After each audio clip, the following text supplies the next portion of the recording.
Okay, we're going to get started. Wow, what a very obedient group I have here tonight. I am not used to that. All right, well, thank you everyone for being here tonight. Just want to note for those of you on Zoom, I'm trying a new camera. I've had nothing but camera problems recently, but this one should be the one that's going to work perfectly. So hopefully the sound, the picture will both be very good tonight.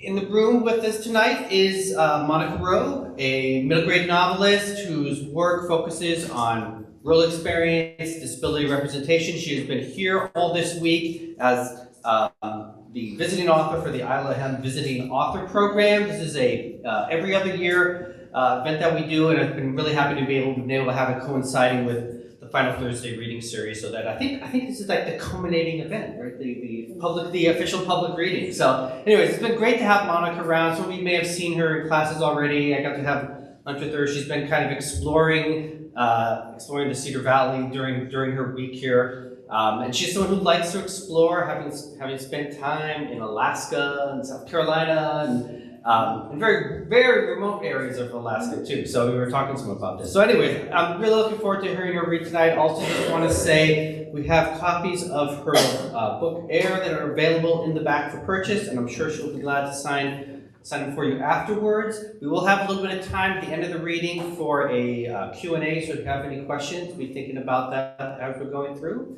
And then I'll welcome Monica to the stage. Yay.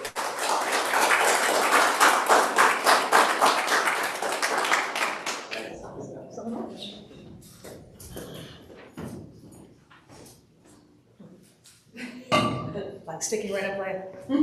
Thank you so much for that lovely introduction. And I'm feeling a little intimidated because y'all have a lot of talent here. You're a hard act to follow. So I loved hearing all that. And before I start, I just wanted to thank everybody because I've had a wonderful week. I called my husband today and said, I don't want to go home. It's such a great campus and great students and great faculty, and I've just had just the best week. So as Jim said, I'm primarily a middle grade writer. For that kind of tween age, but actually tonight I'm going to read a short story from a young adult anthology that was published about right before the pandemic, actually. So it's a few years old, but if you ever get a chance, actually it's a wonderful collection of rural authors from all over, and it really showcases a lot of the diversity and nuance of rural life, so I really highly recommend it. So I'm going to read my contribution to this. It's called The Unhealthy Breakfast Club. Can everybody hear me okay? Okay, all right. Interstate 95 slices our state north to south like a crooked scar. Far from cities and college towns and the sprawling beach houses of the coast, I-95 cuts through swampland and cotton country, peanut fields and poultry farms, and whistle-stop railroad towns that were poor, even before the textile mills all tucked tail and left. The rural counties clustered along I-95 are nicknamed the Corridor of Shame. I don't know who first called us that, but every few years some politician visits to make a point about education failures and how our children deserve a better chance. They bring camera-toting reporters who click dozens of pictures of leaky roofs, busted floor tiles, 30-year-old textbooks, and desks shored up with a cinder block or two, and maybe a couple of our trophy cases or the framed awards from kids who've placed in the statewide art competition. Once in a while, some college research team will come meet with teachers and principals for a couple days. Then a big article comes out full of terms like pilot project, or structural inequality, or generational poverty. Then things stay pretty much the same until a few years later, when the whole thing starts all over again. The internet works best before 7 a.m. But you got to get online first to grab the best bandwidth. I have a video-based assignment due today, so I make Dad leave extra early. You're trying to kill an old codger, Gracie, he jokes around a yawn, gulping his coffee as the golden arch, half has been burned out forever, appears through the 6:09 a.m. fog. He's just messing. We tried to stream my assignment last night using his phone, but gave up after getting kicked off exactly 13 times. Broadband, y'all. Some counties just don't know how good they got it. But the McDonald's at the crossroads of Route 64 and State Highway 125 has a decent signal if you can get here super late or super early. That, plus its location, makes it the logical meetup for our morning carpool. I'll make it up to you, I promise, as I gather my stuff and climb out of the pickup, When I'm rich and famous, we'll get you into the nicest nursing home in the Carolinas. With a good bass pond, please, he calls out the window as he leaves. Inside, I say hi to the morning shift ladies and order hot cocoa. The only other customers are a pair of loggers too busy scarfing muffins to have their phones out. The Wi-Fi is mine. It was Miss Dorothy who clued me in about the back corner sweet spot. Router's in the office, sugar, she told me one morning, pointing with one hand to the booth and ringing up my order with the other. Other side of the wall. Sit right there, streaming city. Today she winks, sticks an apple pie and some hash browns into a bag and gives it to me. Breakfast in hand, I claim the booth, slide over into the far corner, and get to work. Finals start in less than 2 weeks, and we've got tons to finish first, so it's not long before the others trickle in. I hear Quandre arrive without even looking. His old Ram's needed new exhaust, probably since it was his granddaddy's. Alternator too, I'd say. Morning, G3, he says, and sits down across from me. See, you snagged the sweet spot, well done. Boots, I reply, shoving my books over to make room. You're looking extra shiny today. I nod at his gold-stitched scarlet and cream boots. Should have brought my sunglasses. We're more what you'd call friendly now than actual friends, but our first grade nicknames still fit, since all three of my names, Grace Glory Giger, start with G, and he still loves fancy cowboy boots. Boys' big stuff on the local junior rodeo circuit, if you like that sort of thing. Zeke's next, catching a ride in on his dad's logging truck, which is headed to the pulp mill with a full load. Aquandre goes over to hold the door, and I bite back a laugh as his fancy-booted feet have to dance a bit to avoid Zeke's fly-by wheels. Well met, fellow sojourners, Zeke sings, like we're meeting at a planked table in some medieval tavern, instead of a dingy plastic McDonald's booth. I grab my cocoa to keep it from spilling as he flies over and lets the table stop his wheelchair for him. But we're used to Zeke's speed factor by now, so I just say hi and keep working. Zeke pulls out one of his thick-as-a-doorstop fantasy novels. He probably finished all his internet assignments from now until finals during his one study hall. I bet Zeke could write a 10-page paper in his sleep and get an A+, which just ain't fair. One day we'll see him on the news for discovering a new planet, or for pulling a midnight break-in at Disney World to try and set some magical creatures free. Either way, I've learned far more than I ever wanted about the mystical realms of wherever since we all started riding together. I half expect Zeke to come in some morning wearing a cloak and a sword. Floresita arrives last, which means she had to get her little brothers over to her abuelas first.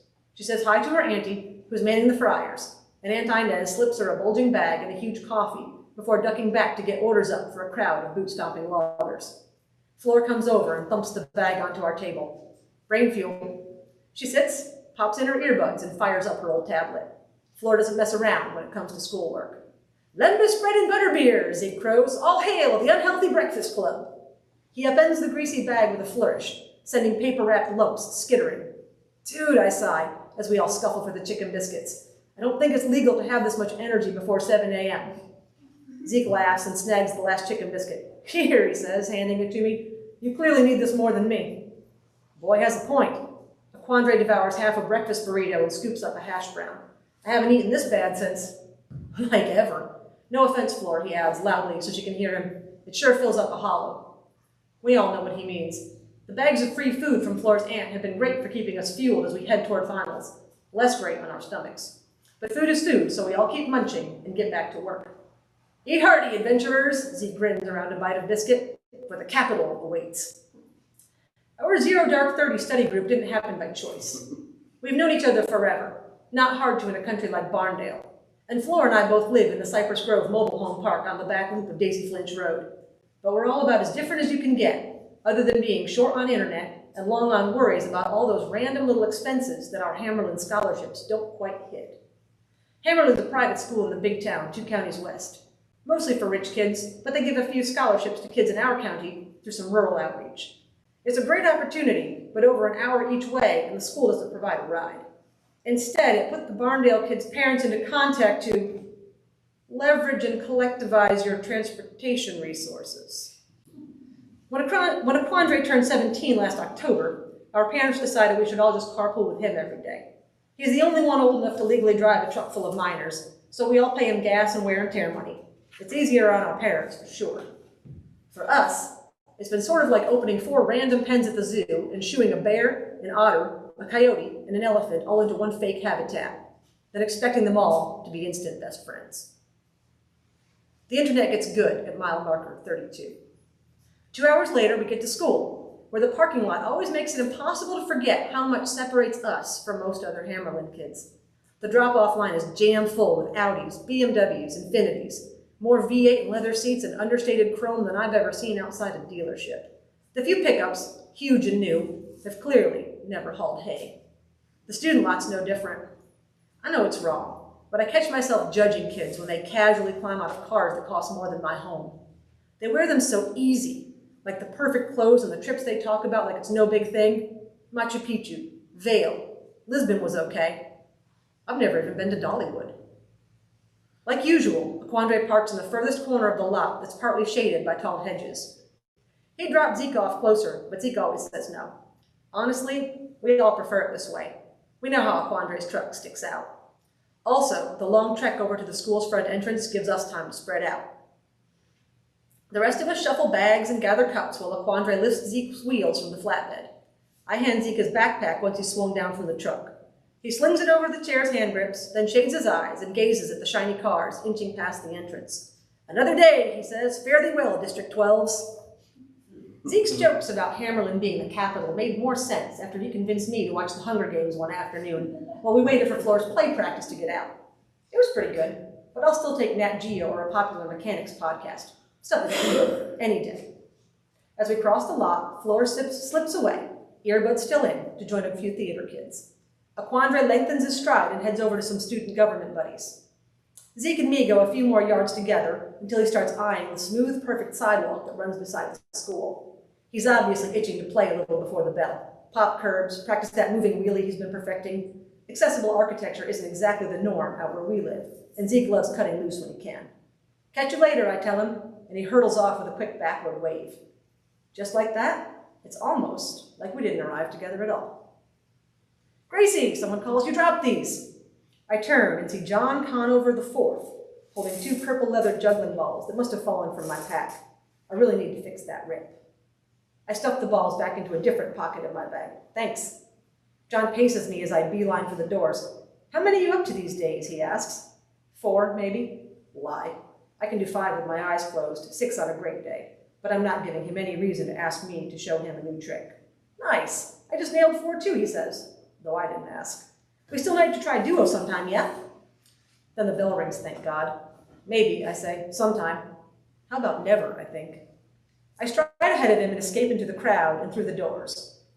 Once I'm inside, that familiar imposter feeling settles over me like spider webs. Invisible, sticky, impossible to wipe off. Yeah, we got the test scores to earn these scholarships, but that sure doesn't mean we belong.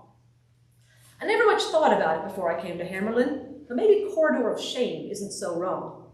Only I didn't know I was supposed to feel ashamed of where I come from until I landed in a school 2 counties over that might as well be another planet. And it's great, I guess, that someone pays for a few of us corridor kids to come to a school this good. But what about everyone else at my old school? My old friends? We 4 know we're insanely lucky to be here. So mostly, we keep our mouths shut, work our tails off. And if we sometimes feel poor or dumb, or like we've tumbled onto a planet where we're the alien species, I guess that's just the price of things. Other than being decorated for Cinco de Mayo, school's nothing special today. Class all morning, homework and study hall. I ate lunch with Riley and Michaela, my friends from Robotics Club. They're excited about their summer plans. Riley's going to summer robotics camp at Duke. Michaela's going to Vanuatu while her mom does some kind of research. Note to self, look up where Vanuatu is. What about you, Gracie? Riley asks. Anything fun? I shrug. Probably do some work for my dad. I don't add that the work will be repairing cars. My friends know I'll probably study engineering, but I'm not sure they'd understand how much I still love getting under a hood. Maybe hit the beach. Cool. Michaela opens a pack of gum and her new Sweet 16 gift, a tiny, diamond-encrusted flip-flop, glitters off her charm bracelet, and she passes us each a piece. Nothing beats the beach, right? Floor's got drama after school, and Aquandre has student government, so I head to the library, where the internet's so jam up fast it never bogs down no matter how many people are online, to battle my government paper. The library's empty, which is great because writing's not my favorite, and the assignment, a big chunk of our grade, is due in 3 days. But just as I'm finally into the zone, John Conover IV sits down across from me and says something I can't hear through my earbuds. I bite back a sigh and pull one out. What? I said you never stop practicing, do you? He points to the pen I'm flipping over and around and through my fingers. I always do this when I'm nervous or bored or trying to concentrate on something tough. It's such a habit, I barely notice when I'm doing it. I clench the pen in my fist to keep it still. Just trying to finish up some work, I tell him, hoping he'll get the hint. Instead, he pulls out his phone and shows me a juggling video. Check it out, he says, as two jugglers work 3, 4, 6, and even 8 clubs between them. I'm thinking winter showcase next year. We could totally nail this. Then Zeke rolls in. Gracie, he called, almost time. Oh, hey, John. 5 minutes, I tell him, just wrapping up.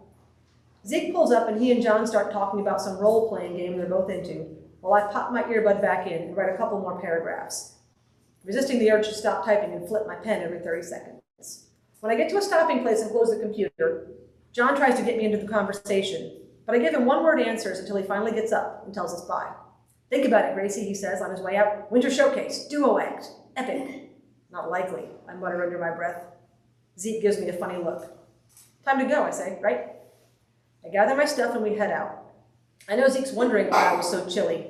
John's nice to most everybody, always into some volunteer project, probably hugs his grandma, flosses his teeth, and doesn't kick puppies. He's cute, on the soccer team, and the only other kid at school who loves juggling like I do. But no way in heck will you catch me fangirling over John Conover IV. The internet drops off at Horse Feathers Hill.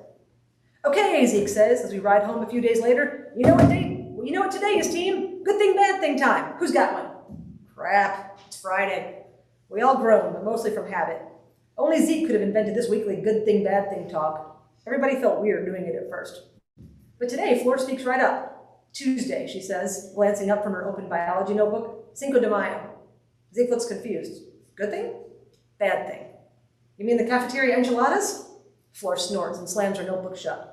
I mean Mr. Tate asking me to explain the holiday to my whole class, she says. I've been at the school almost a year and he still thinks I'm Mexican. Flor's family moved here from Belize. We all know how Mr. Tate can be. He teaches social studies, he's youngish for a teacher, and he's clearly pretty proud of how much he's traveled and stuff. Once he pulled me aside after school and gave me what I guess was supposed to be an inspirational speech about rising above my life circumstances. Made me feel like he was trying to hand me a ladder. Only I wasn't standing in a hole to begin with. Aquandre drums the steering wheel and rolls his eyes. Tate pulled that on me during Black History Month, he says. Dude tries, but yeah. What'd you say, Flor? Flor grins. That their guess was as good as mine? We all laugh, and then Zeke shares a possibly good thing about the guidance counselor recommending him for a summer writing program in Atlanta. No way I can go unless there's some sick financial aid available, he adds, shrugging. But nice to be asked, right? Who's next? Good thing, Aquandre says. My AP Chem and AP Psych exams are finally in the rear view, and I don't think I bombed. Aquandre's been stressing about that Chem test, so we all congratulate him. And I feel grateful that I won't have to deal with AP classes until next year. All the regular finals starting next week are bad enough. What about you, Gracie? Zeke asks. Me? I'm good. Maybe I'll sit this week out. Then what was up in the library the other day, he presses. Nothing, I protest. But now Aquandre and Flor look curious. And since they shared, I'll seem like a jerk if I don't. I give up. It's no big thing. I just don't like John Conover. He likes you, Aquandre says. Anyone can see that. To my surprise, Flor nods. And you both got the juggling thing going, right? I've never shared with anyone why I feel prickly about John, but home's still 45 minutes away, and I can't exactly bail out of the truck and grab an Uber. So, finally, I just tell him. Last fall, I got invited to a Halloween party up at John's huge house by the university, where his mom is some big-name professor. I'd met John in my English class and discovered our mutual goofy love of juggling. Sometimes we'd mess around in the courtyard after lunch, seeing who could get more balls or cups or crumpled up papers flying through the air. I liked him. He was sweet and fun and funny. I'd only been at Hammerlin a couple months, and it seemed like I'd met someone I could connect with. Like maybe I was going to fit in okay after all. As much as I wanted to go to that party, there was no way I could get a ride an hour each way, and I wasn't about to ask John or his friends. They were nice about it, said maybe next time, and they'd be sure to post some pictures. I spent Halloween the same way as usual, at our tiny county library's teen night with all my regular friends, bat and pumpkin cupcakes and hot apple cider, and tried not to be bummed about missing the fun at John's house. Next day, I saw the photos they posted and found out John's Halloween party had a theme. Trailer trash. I'm not stupid. I know how books and TV and movies show people like us. People who live in way out places and drive old trucks and go hunting and stuff. I've heard all the not funny jokes about rotten teeth and inbreeding from plenty of people who consider themselves nice and enlightened. But I got to admit, I never expected a whole party devoted to making fun of just being rural or poor. But the picture didn't lie. Rich kids in a perfect house, decked out in sleeveless undershirts with blacked out teeth and fake beer bellies, eating cheese in a can on Ritz. I never practiced juggling with John again. I make a point to never laugh at any of his jokes. And I know it confused him how quick I ran cold, but how could I ever be honest about who I am or where I'm from after that? When I finish telling it all, I actually feel better. Laquandre shakes his head and drums the wheel a bit harder.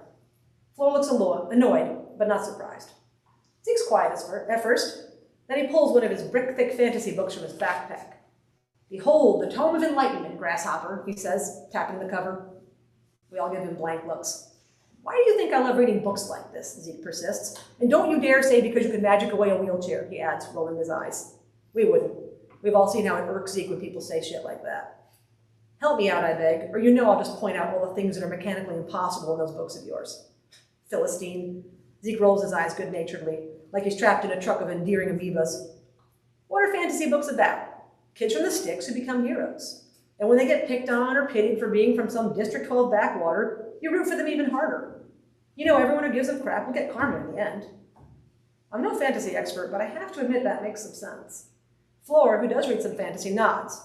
Then, when the quest is over, Zeke says, a lot of them go back to their villages or districts or wherever, and they've succeeded. How often do you see that in non-fantasy stories? We all try and figure out what he's getting at. Laquandre gets there first. You don't. Rural kids are supposed to want to get out and never come back. Or rise above our circumstances, I add, as my light bulb finally goes on. Exactly, Zeke looks satisfied. That's what John and his friends probably don't get. I bet it never occurred to them that someone could live in a trailer or be poor and just be a regular person. Or that we might actually even like where we live, Flora says. Right, Zeke says. But if characters like Katniss and Peeta or Frodo or Aragorn were real, they'd probably have lived in trailers too. It's okay. Cool, even if it's just fantasy. And if they come home after the adventure's over, nobody thinks they're a failure. Flora looks at Zeke like she's just seen him for the first time. Even to a gearhead like me, this theory makes a weird sort of sense. But why is this what makes me angry about Hammerlin sometimes? The kids and teachers are mostly nice. We've all made some friends, gotten involved in cool things. Sure, all four of us struggle to catch all the cues, to afford things the other kids don't think twice about. And the rest of the group deals with even more stuff than me. Zeke gets the same awkward wheelchair comments he gets everywhere else. Laquandre's one of just a few black Hammerlin students. I've heard other kids' parents tell Flora how good her English is like it's some big surprise. So why is this what's getting under my skin? Then it hits me. Even if they don't always get it right, most people at Hammerlin know, or at least they say they know, that it's uncool to say crummy things about wheelchairs, or immigration, or to act racist. But being from the sticks and not having much money, they don't even try to pretend. It's just the butt end of a trailer trash joke. Come to think of it, Mr. Tate was basically saying the same thing with his rise above crap, just dressing it up in earnest, well-meaning teacher words. And that makes me mad, because now I see how we play right into that nonsense. Parking far away, staying apart at school, not wearing certain clothes, always holding back, watching that we don't say or do something to call ourselves out as hicks, as backwoods, as poor. It's like we believe we're not as good as them too. Things are feeling a little heavy, so Flora finally breaks the silence. All right, Zeke, she says, you're officially banned from my book club. You have a book club, Zeke says? My future book club, then, she clarifies. I don't care if it's when we're all in nursing homes, you can't come. It's not a super funny joke, but it cuts the cloudy mood a bit. Then Laquandre tells us a funny story about drawing his nemesis bronc at his last rodeo practice and getting bucked off into a watering trough. I show Flora how to flip a pen, she helps me proof my government paper, and we all take turns choosing music on Zeke's phone until the internet drops off, halfway down Horsefeathers Hill. By then, I feel pretty good again. Maybe I shouldn't gripe so much about good thing, bad thing. Turns out, I sort of like it. Sometimes the internet's just an excuse. A week later, we're all back in the corner booth, but it's Saturday morning and we're tying up loose ends and studying before finals start next week. Even Zeke has swapped his fun books for school books, and Aunt Inez has kept us stocked with food since 7 a.m. It's lucky we're mostly done eating internet because the weather's warmed up and things are getting busy. Route 125 is a direct route to the beach about an hour east of here, and people use it to avoid interstate traffic, adding a scattering of fancy cars to the pickups and logging rigs in the lot. The extra people have slowed the Wi-Fi way down. The beautiful weather makes it tough to study, and the trickle of flip-flop and sunglass-wearing beachgoers does not help. Honestly, Flora says, as a group of college kids leave with their food and pile into a brand new Wrangler, doesn't anyone else have finals? She rolls up a hot cake from the plate she and Zeke are sharing, sighs, and tears off a bite. Aquandre's boots, black and silver today, start tap-tap-tapping under the table. It's a beach day for sure, he says, looking wistfully out the window. Or a barrels day, he adds, clearly thinking rodeo. Then he grins. Hang in there, Unhealthy Breakfast Club. We'll make it to that beach. We just have to surmount the grand finals trial first, Zeke goofs, pretending to brandish a sword. Then he points out the window. Looks like a tourist's got car trouble. We all turn and see a red Mini Cooper with a roof rack full of boogie boards stutter into the lot. I can tell the engine's misfiring from the jerky way it rides. Spark plugs, I say without thinking.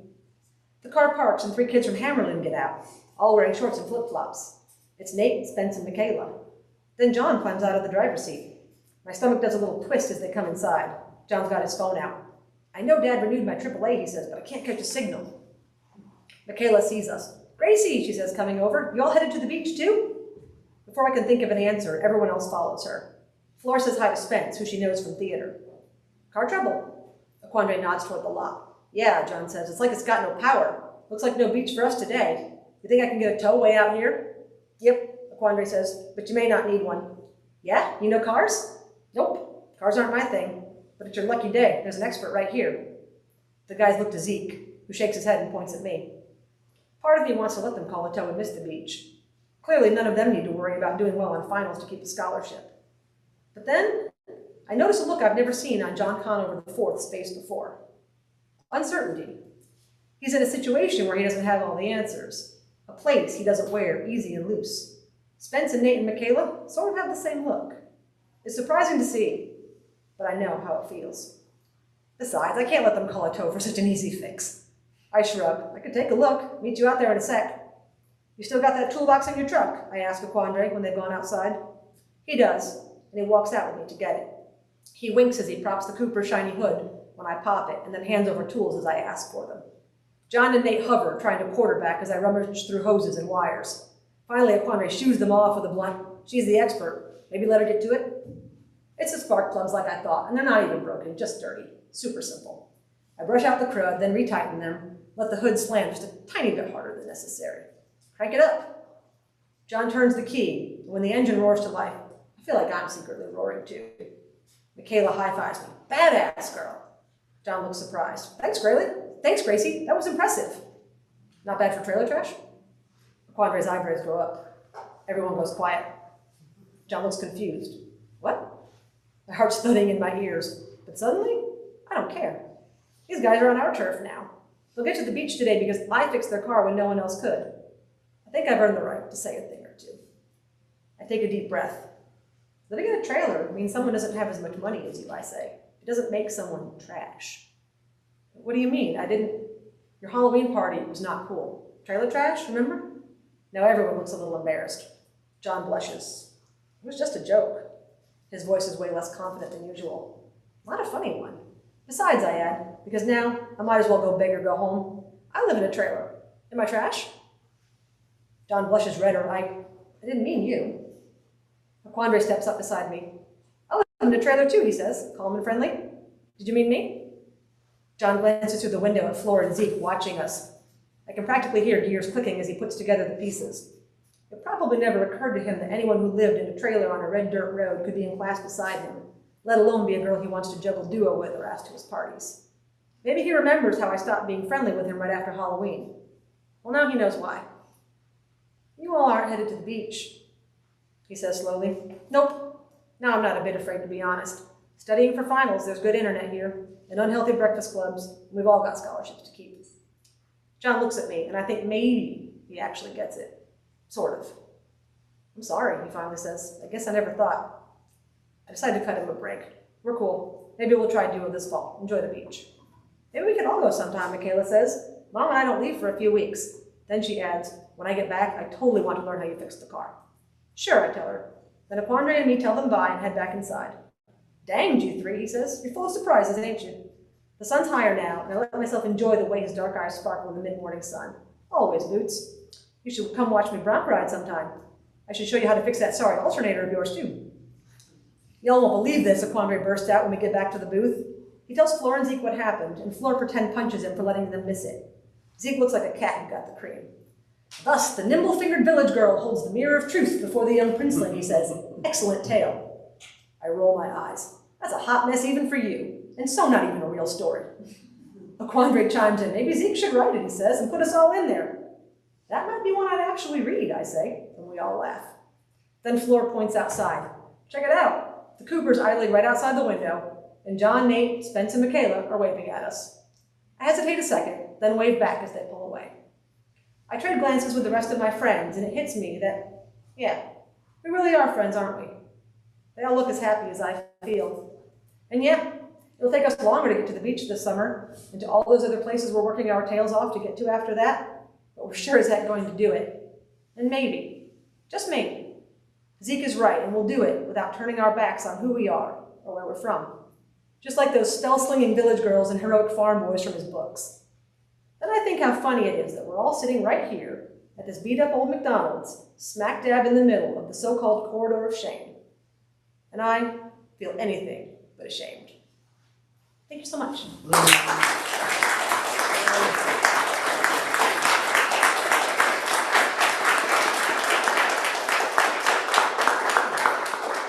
All right, we've got some time for questions. If anyone has any questions you would like to ask. Yes, sir. Why have you decided to write for middle schoolers? Excellent question. I get asked this question a lot, and I always share a quote from one of my favorite writing teachers, M.T. Anderson, and he had a theory that all children's writers are cases of arrested development. So I think that there's times in our lives that are very important to us, so where important things that are good or bad happen, and there are times in our lives for those of us who are book people when books were very important to us. And I think I personally always find myself coming back to that tween time. I mean, I write for upper YA sometimes, but usually I come back like to the Air age, you know, the 11, 12, 13. I think because that's when I needed books the most. And I don't think I've ever had books mean as much to me as books that I read at that age. And so it kind of happened by accident, I guess. Thank you. Yeah, sure.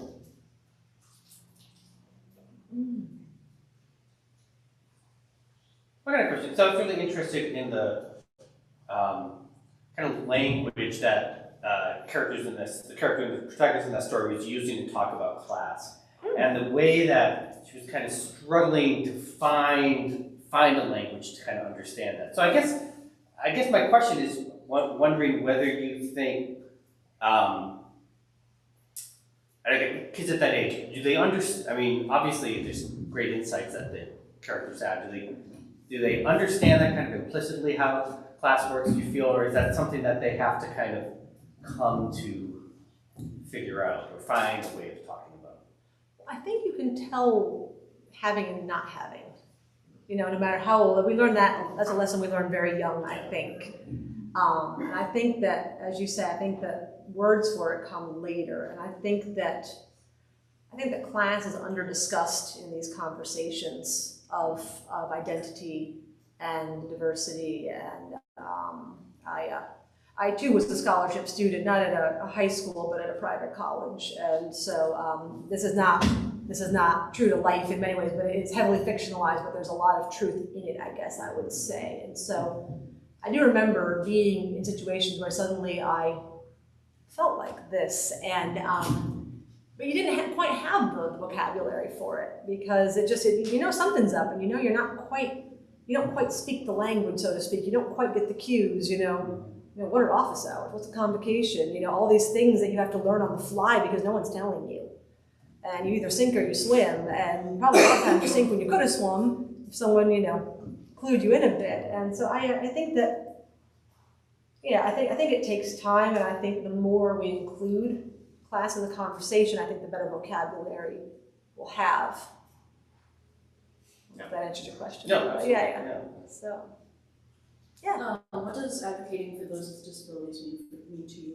To me, good question. Well, I spent a good part of my career as a physical therapist, mostly in very rural, like remote, like fly in, fly out places, among other places, and then also just rural areas in general, much like this place in South Carolina. Actually, my husband actually went to a school in the corridor of shame. That's a real thing. So, and all those things are actually real things, and that is kind of how it goes. And I've worked in the corridor of schools there, and but so why disability matters to me, partly because, you know, I came to it early on as a clinician, and also because I think that disability is an identity that one day we will all get a chance to get up close and personal with if we're lucky enough to live long enough. And so I think it's just, as a PT, and that's what became like Air is the story back there. That's all about, you know, how, and again, my work was in schools predominantly with kids who, you know, have physical disabilities or injuries or, you know, gross motor needs of some sort or the other, but I often thought that it was easy for kids to be I think we underestimate kids in general.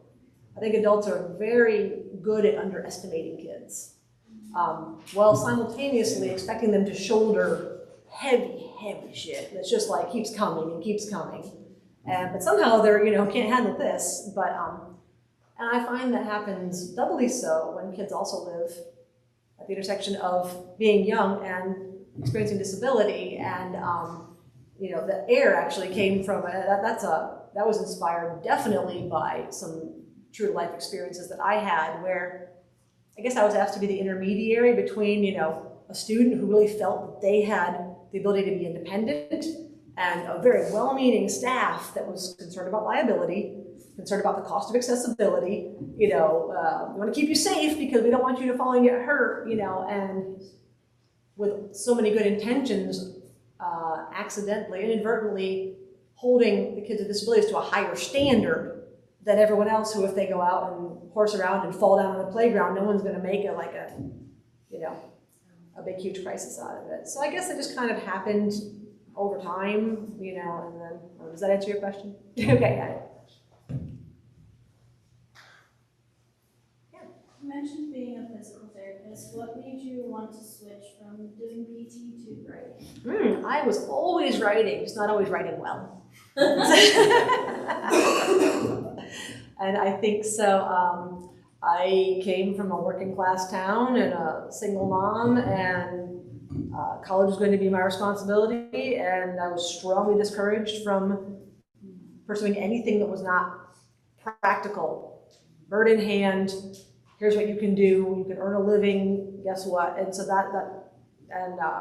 so I kind of rode that tide, and I just fell into physical therapy, honestly, and I happened to also fall into being able to travel with it and really enjoyed that, and then really found a love for both rural health and advocacy, and then the socioeconomic piece just traces back to where I'm from, which is also rural and working class. And then, so yes, I was always writing, but it didn't seem like something that people in Whitney Point, New York really did, you know. So I was always kind of doing it in the closet, you know. Yes? Do you feel like, given that path you took, that was an important thing for you to go through to be able to be at where you're at now, living that as it colored your writing and what you... That's a great question. It definitely shaped who I became as a writer. I'm probably a much more interesting writer, I hope, than I would have been otherwise, you know, if I had just, you know, straight out of the gate wanted to, you know, I probably wasn't very interesting when I was 18, but but I mean, I don't know. I mean, even now, I still feel like an imposter. I battle imposter syndrome all the time. And I don't think that's ever going to change. It doesn't matter how many books there are, because I will always feel like, is this a dinner I'm supposed to be at? You know, I often feel more at home, you know, helping people in the kitchen, you know, it's a bunch of things to clean up. But I don't know if you ever lose that. I don't know if that's a bad thing, really. So, yeah. Where were you when you first felt inspired to write this short story? This short story. If you can remember. Yeah, I think I was living in Alaska at the time. And actually, I was asked to contribute. There was an anthology coming together that was all going to be all rural voices and rural authors, which is kind of a very new thing at the time, because that wasn't really, I mean, things are slowly improving, but it was, that's still kind of it was kind of a new thing for the young adult publishing world. I didn't quite know what to do with it, but so I was asked to contribute a story, and I just started thinking, and I think I reached back into some of those feelings of like that first year of university and just feeling so wrong and so out of place. And also I grew up, this is where my husband grew up, and we live there now, but my husband grew up very much like this. And he is not a writer. He is somebody who, had learning disabilities, were never diagnosed, and so, he was just shunted along, and he went back for his degree in his 30s. And that's where we figured out the learning disability. We were able to actually get him accommodations so he could be successful. So he was someone who fell through the cracks like that. And I, when I was on maternity leave and couldn't be flying in Alaska, I did some work out in the corridor. And I just, it all kind of came together, because I always hated that name, the Corridor of Shame. I thought it was so disparaging. And you can read about it. It's the corridor that goes down I-95, north to south, and there's certain counties. And my husband grew up like right on the border. It's not technically in it, but like his school was considered in it. Like when they had the projects, of like when they had the pictures of the mold and the cinder blocks, and like his school had, there's a cinder block desk and a kid sitting in an old rocking chair instead of a desk, So I guess it all kind of came together in like a messy amalgamation, I guess, and this kind of blurped out eventually, I guess. Yes? Since you lived in Alaska, were you able to meet any Tlingit person? I'm sorry, tell me one more time? Tlingit person. Tlingit, yes. Oh, yes. The reason I'm asking is that today I was teaching Edgar Allan Poe's poem, The Raven. Mm-hmm. For him, it's grief, it's darkness, blackness, whatever. Yeah. But for the Tlingit people, it's a trickster, bird, Yes. it's a bird of wisdom, Christian stories. Yes, absolutely, yes, and I love that you brought that up. Yes, the first, so if you look at Alaska kind of like this, okay, when I first moved up there, I worked kind of on the southern panhandle. It's like an archipelago of islands, and the majority of the Tlingit communities were kind of on the southeastern portion of the state. I did have the pleasure of spending some time working there, yeah. You gotta tell me more. What are you saying? Absolutely. For next week. Yeah, thank you. Okay, time for one more question? Oh, do the people have a question? Nothing. I was just going to ask you, because I teach creative nonfiction class, I'm curious if you've ever thought about doing creative nonfiction, or if you would do that for like a younger audience. I'm just curious about that. That's a good question. I have not considered it, recently, but I would not be. I definitely took a creative non-class way back when, but I think it's an interesting idea. I also do some academic writing, because I also study public health, like with a disability or morality focus, like one slow class at a time. But yes, I would certainly not rule it out. I don't have the expertise in that genre, but I would love to develop it, I guess.